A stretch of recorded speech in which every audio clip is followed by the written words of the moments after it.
move your feet. Move your feet.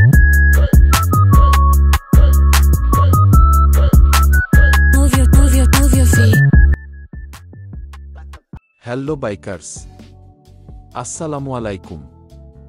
আমরা আমাদের শখের বাইকটি কিনতে গেলে খুঁটে খুঁটে অনেক কিছুই দেখি, আর সেটা যদি হয় ইউজড বা সেকেন্ড হ্যান্ড বাইক তাহলে কোনো কথাই নেই। বর্তমানে বাইকের দাম বৃদ্ধি পাওয়ায় আমরা অনেকেই ইউজড বাইক কেনার দিকে নজর দিচ্ছি। তাই আজকে আমরা কথা বলবো ইউজড বাইক কেনার ক্ষেত্রে কি বিষয়ে বিশেষ নজর দেওয়া উচিত। চলুন শুরু করা যাক।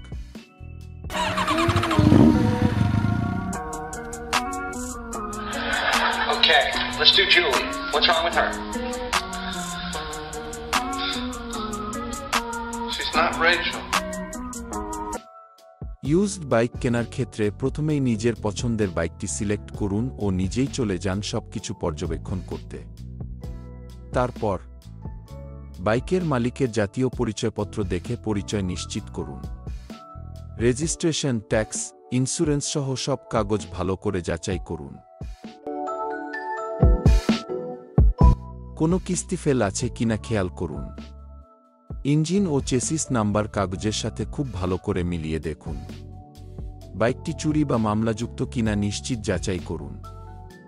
টেস্ট রাইড দিয়ে পারফরম্যান্স পরীক্ষা করুন।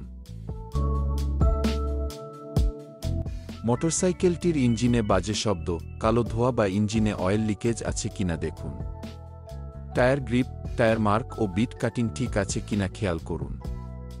ব্রেক ও ক্লাচ ঠিকভাবে কাজ করছে কিনা দেখুন। মোটরসাইকেলের বডিতে দুর্ঘটনার দাগ বা রং পরিবর্তন আছে কিনা দেখুন। অয়েল ট্যাঙ্কার ভালো করে দেখে নিন ঘষা, ডেন্ট ও মরিচা আছে কিনা। হেডলাইট, ইন্ডিকেটর ও মিটার সঠিকভাবে কাজ করছে কিনা পরীক্ষা করুন। ইঞ্জিন অয়েল ও ব্যাটারি ভালো অবস্থায় আছে কিনা নিশ্চিত করুন। বাজারে একই মডেলের দাম তুলনা করে মূল্য নির্ধারণ করুন। লিখিত বিক্রয় চুক্তিপত্র তৈরি করে স্বাক্ষর নিন। সব যাচাই শেষে চিন্তাভাবনা করে সিদ্ধান্ত নিন।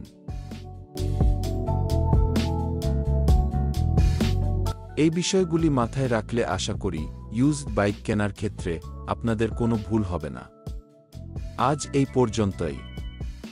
দেখা হবে আগামীতে নতুন কোনো পর্বে। যাওয়ার আগে বাইক স্টোরি সবসময় বলে, বাইক চালান আনন্দে, সেফটি নিন সানন্দে। আল্লাহ হাফেজ।